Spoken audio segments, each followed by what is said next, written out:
Hello everybody and welcome back to another episode of Ben the Human Plays Hollywood Animal. We've been snubbed again by the Pollux Awards. And by snubbed, we won every award except one. So I'm never gonna get the next part of the boutique unlocked. I've come to terms with it. The Boulevard.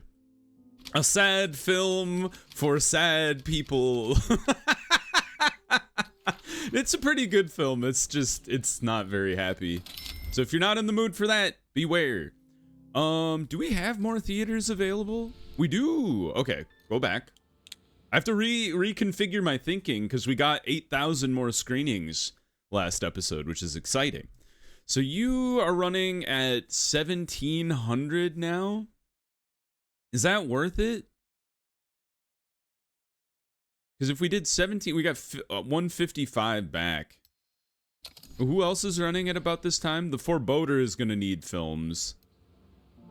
We've got 8,000 to mess around with. I think we just call it with Mikey 22. It did pretty good. $5 million is pretty solid. Okay, the Forebodar. I didn't even look at how many theaters. 66,000 or 66%. Oh, we undershot the first 2 weeks. Of 12,000. That's interesting. So I need to shoot higher and drop it faster. Because you were like 12,000-ish. More like 13, just to be safe. So 13. So maybe what you want to do is like 23, 30, 23, drop it by 10,000? And then drop it to 8,000? I don't know. The curve is weird on some of these movies when they fall off. But you were running at 8,000. That's a solid run it back sequence. So do 8,000 and then drop it by 2,000 per week.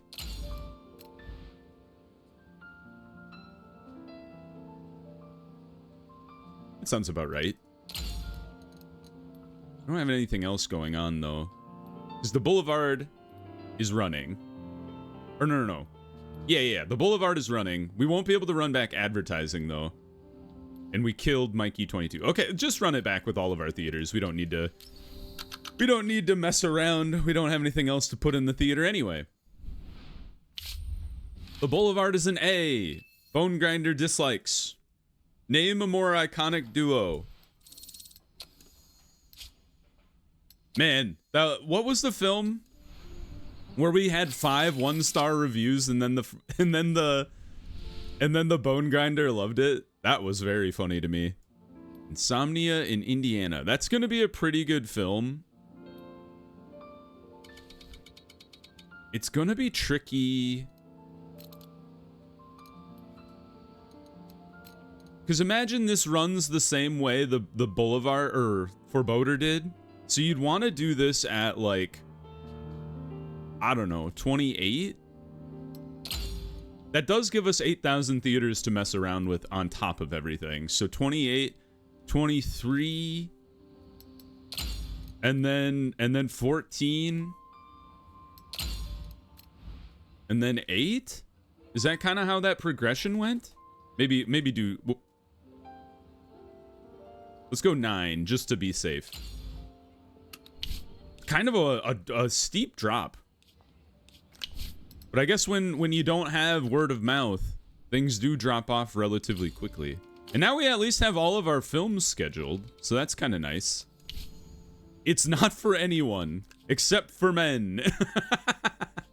Although everybody is like okay with it, so maybe we just do the eight advertising regions. The regions?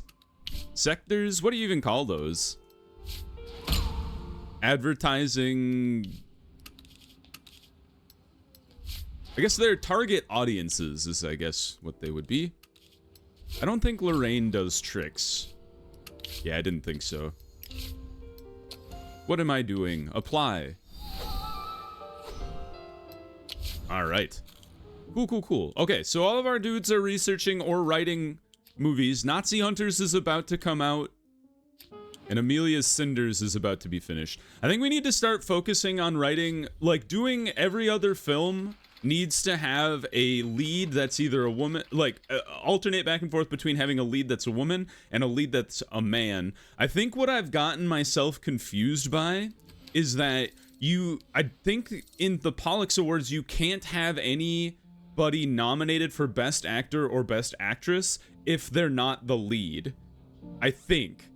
Or maybe that's a little reductive, but I think that's what's happening is I tend to have a lot of women in the films just in general, but I don't think they're being nominated because they're not the lead role. That's my hunch.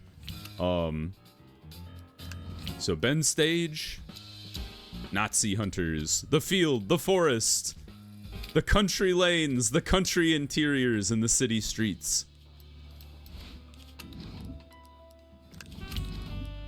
One of these days, our research teams are going to be free, and then they can research cool stuff instead of what I locked them into forever. This is comedy drama. There is a shootout. And Alright, well, let's give it to Wilson Thomas. He can do something good with it. All of our good actors are out. Alright, let's see what David Gutman can do. Richella Margulies. It's gonna just be like a 6-star movie across the board. There it is. This will be kind of a testament to what our other stuff can do rather than just our actors. Amelia Cinders is done. Not bad. It's very artistic. Interesting. I haven't seen that very much. I wonder if that's dependent on the people we put in there. I can't remember who was a part of that film. But that should free up some people now that that movie's done shooting. Alright, so who just finished writing something? Carlos Stern. Okay. So let's write a new movie. Trying to think. Ooh. What's Eat, Pray, Love? I've never seen Eat, Pray, Love. Feast. Worship. I almost said sex. Adoration, love, enamor.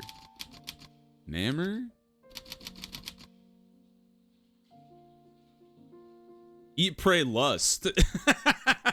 Feast, worship, lust. That sounds like a crazy film. We'll call it 50-50 romance comedy. Maybe more romance than comedy. It's set in like the Italian countryside, right? So we'll just call it a modern American countryside. World War II Europe. The protagonist is a hopeless romantic, I think. Where is that? There it is. I don't think there is an antagonist. Other than like ennui. Maybe. Just a general annoyance with life. Like she like quits her job. I'm making this up. I actually don't know. In my head, she quits her job and goes to the Italian countryside, eats a lot of pasta, flirts with a dude, and then like becomes happy or something. Let's say there's an angry boss.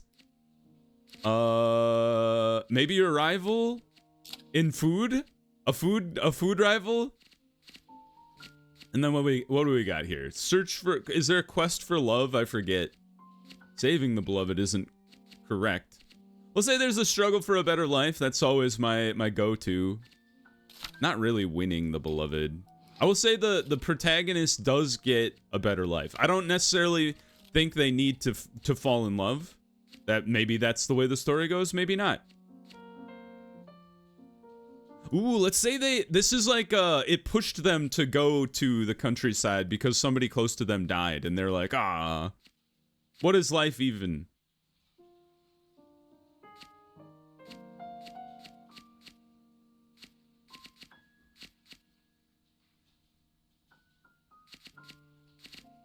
Is there anything else we would even want to throw in here?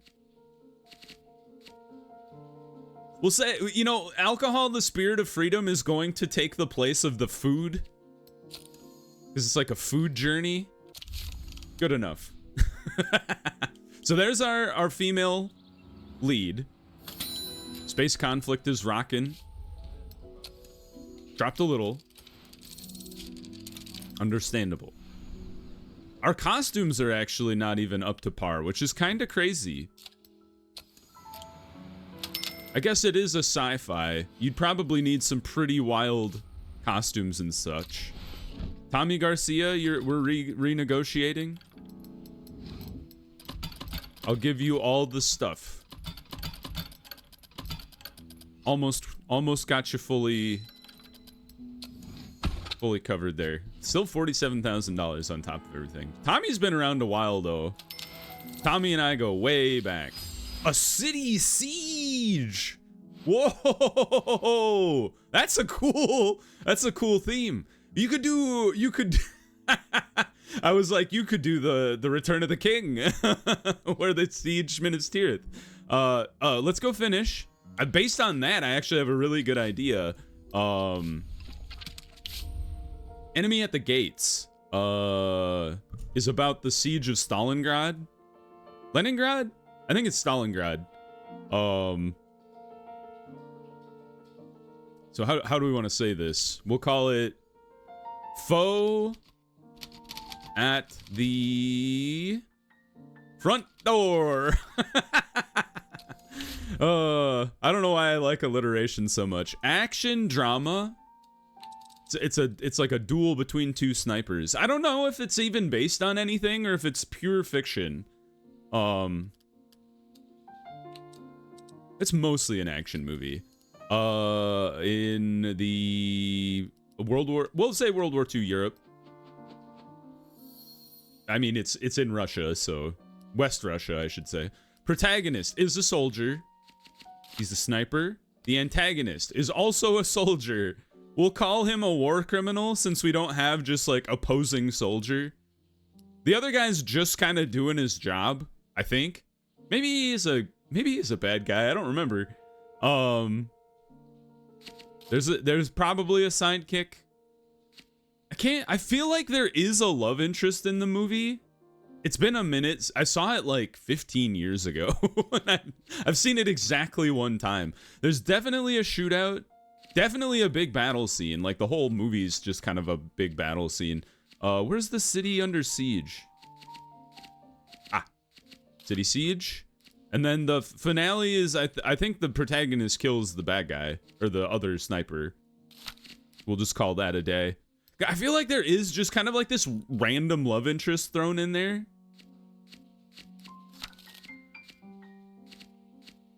Where it's like one of the freedom fighter, or maybe it's a damsel in distress more.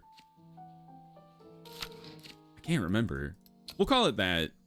Maurice Fox, you're a 9-star man. Do us proud. Hecklifter. It's not a great movie. People are like, what the hell is this movie? It's full of torture and blood and what? What did you write? Jeffrey Green, good luck, my man. Not the easiest movie to film is Hecklifter.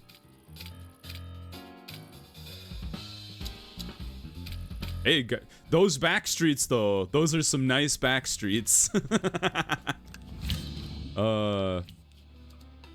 them all the extras, give them all the people, the crew. Ooh, we're kind of getting down through all of our people here, which is kind of interesting. Do we have anybody who does horror? I feel like I have a director who does do horror. Where is he? Aha! He's busy, but I wasn't wrong. This is just pure horror, though. Is anybody good at Evil Monster? Is anybody good at Vivid Violence? Adultery? I don't think I've ever had that in a film. Joe Wheeler, where did you come from? Ooh, Sam Kramer does Vivid Violence. Perfect. So the accidental hero. We don't have much. I guess let's try to lean into I don't think this will go for a Pollux Award, but let's try to lean into making it a Pollux Award worthy movie. The sidekick. Has Boschbaum ever done Evil Monster? No. He's been in Ancient Evil, which is fun. Oh, you did play the side. You know what? Let's swap them around then. Boschbaum, you're the sidekick. Vincent Perkins, you're the evil monster. Very exciting. Three 9-star actors in a horror film. It's like, imagine some of the greatest actors of our generation.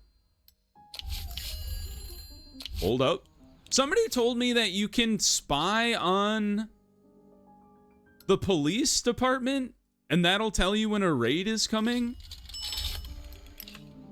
Would that be like up in here? Covert operations. Surveillance. No. Your studio? It's not it. Protection? That's our people, I think. Yeah. Would it be under operation? I don't know. If this is an option, that's interesting. Oh! Oh! Chance of a successful bribe. Here we go! Dude! I don't think we'll ever get raided now. Because I paid them off. The Boulevard! Nice. So you did drop pretty significantly here. I didn't realize you were a 9-star movie either. That's my bad. So 64% of 28,000. So that's almost 64 of 30,000.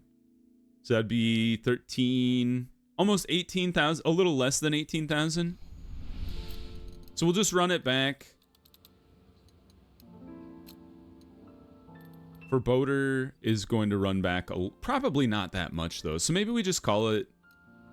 So if it was 18, probably dropping by a little bit each week. So maybe 16 is still okay. And then 15. And then 13. We'll see where that lands us. But the Boulevard is going to make us a lot of money, for sure. Yeah, having those extra theaters just makes everything so much easier to plan. Meteorite Town. You won't expect the twist. There is a pretty wild twist about halfway through the movie. Brothers in Arms! That's a cool story element. Finish. I think we got 3 movies. Let's run it back. Let's run another research back here. Danny Fletcher is free too. We got any do we have any like spare movies that Danny can work on? Wayward Soul, Farm Girl, Comedy on a Tropical Island. What on earth? That sounds hilarious. It's The Amateur Cook is the name of the film. I love it. Meteorite Town's an A. The Bone Grinder loves Wes Anderson, apparently. Fascinating. Brothers in Arms is a cool theme, though, for a protagonist. That's what we make Saving Private Ryan. All right, Foreboding. Wait a minute. Oh, that's a bug. I was like, how did this happen? I think we can end distribution on the Foreboding. $7 million is pretty good. What just happened? I heard that noise. Did you guys hear that noise? It was like a something went wrong noise. But I don't see anything that went wrong. Nazi Hunters is done, though. 7. You know, we did put a lot of 6-star people in that movie, so I shouldn't be super surprised. Holy hell, all the movies finished at once. Oh, Travel the Globe has finished, and it's amazing. All right, give that to the best squad. Or the second best squad, I suppose.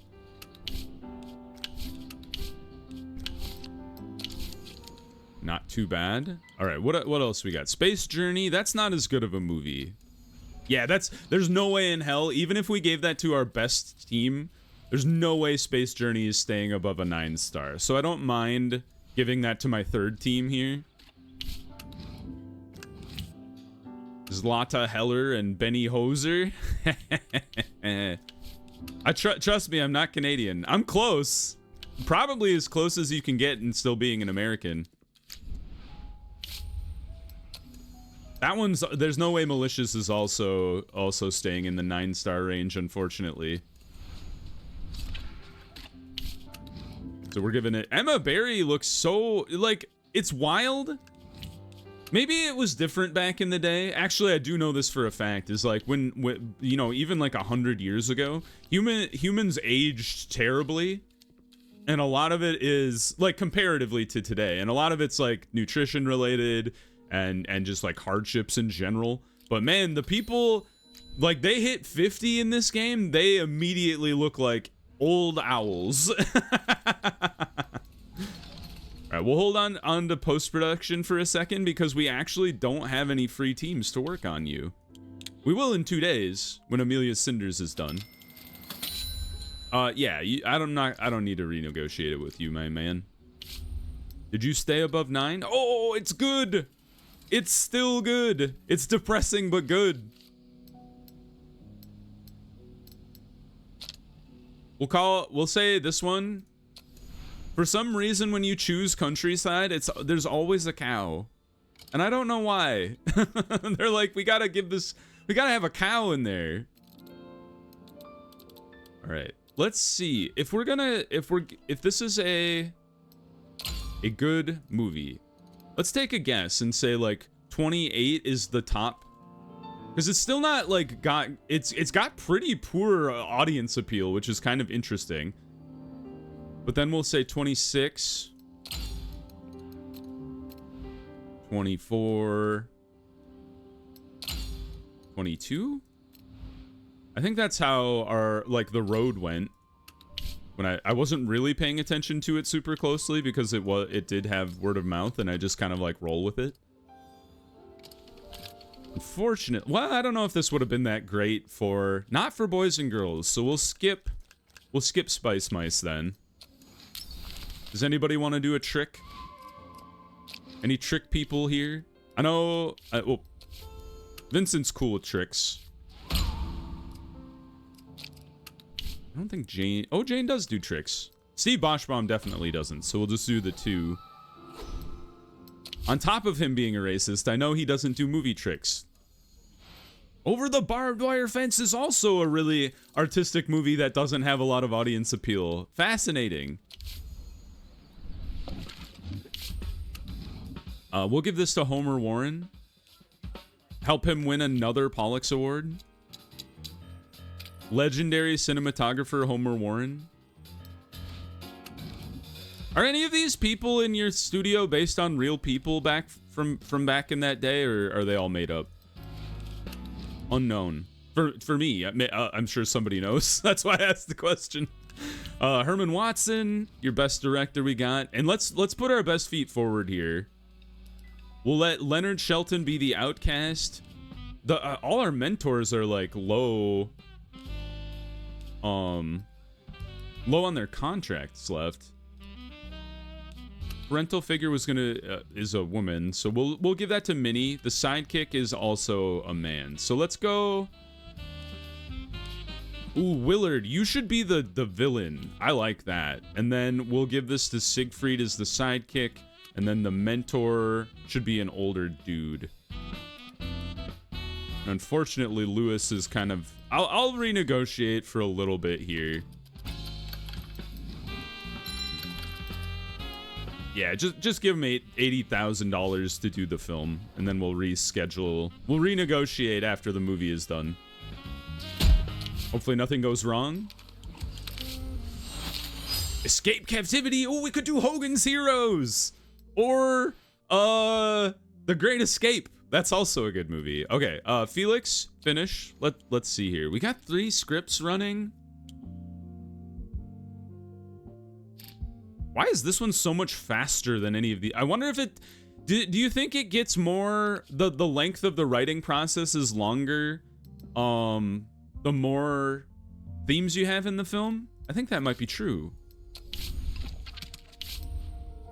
All right, so we did do a female-led film with Farm Girl. So let's do The Great Escape. The best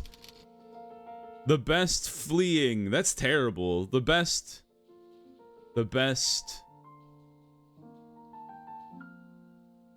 What's another word for escape? I'm blanking, y'all.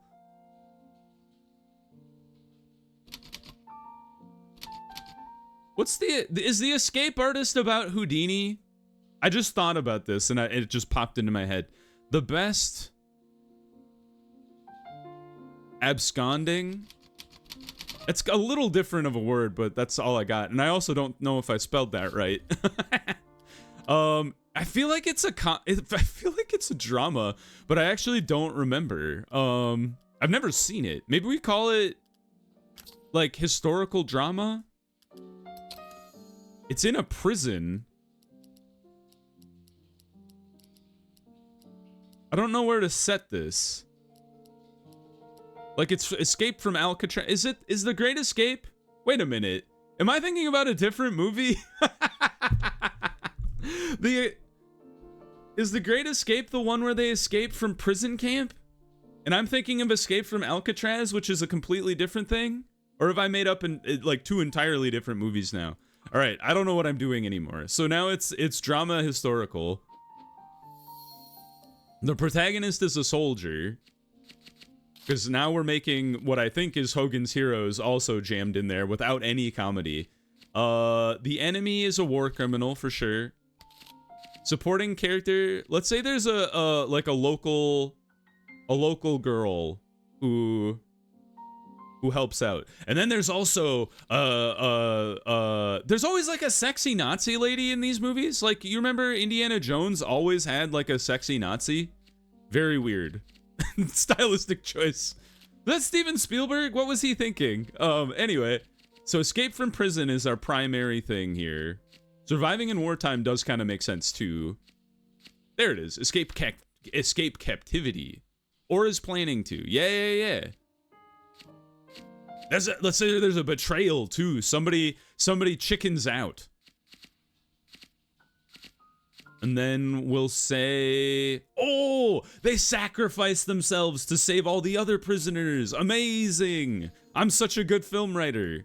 Felix, you only do comedy, but this is not a comedy movie. We could let Louis Fox do it as well.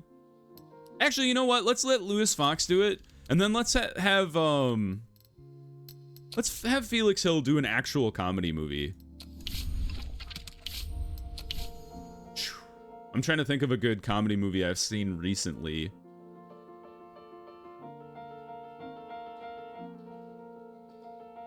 Little Women is not really a comedy movie. And also, didn't I already do that movie? Or maybe I did that during the demo. I can't remember. I know I did Emma. Emma's a good movie. I did Pride and Prejudice. I could do Sense and Sensibility. In my head, Sense and Sensibility is basically the same thing as Pride and Prejudice with a little less like anger. It's more like goofy. I don't think I've ever actually seen the whole thing. I've definitely seen scenes from it. I'm trying to think of another romantic comedy I've actually seen. It's been a while. Oh, I thought of one. Have you guys ever seen Palm Springs with Andy Samberg? It's a really good movie. We'll call it Tropical. What's the town next door? Radium Springs? It's a real town, and I believe it's next to Palm Springs. Although it might be in Canada too, now that I think about it. But it's a good movie. It's a good take on the Groundhog Day formula, is all I will say. I don't want to spoil anything, but it's pretty good. I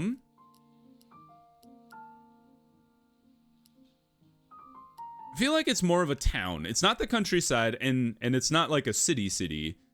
And it all takes place around like their Palm Springs resort during a wedding. So the protagonist is like the sister of the bride, or maybe the best maid. The maid of honor. She's not really a hopeless romantic. Yeah, we'll call her a spirited young lady. There isn't really an antagonist. It's like the situation. So I think I'll leave that open. There is a love interest. There is a sibling. Kind of. I'll call her a rival. There is strict parents. Oh, actually, there is a better rival character, and it is a guy. The sidekick can be the sister. And then the themes. What do we got? We got... It's like overcome... A curse! That's true! Basically, it's not exactly a curse, but it's kind of like that. It's not divorce.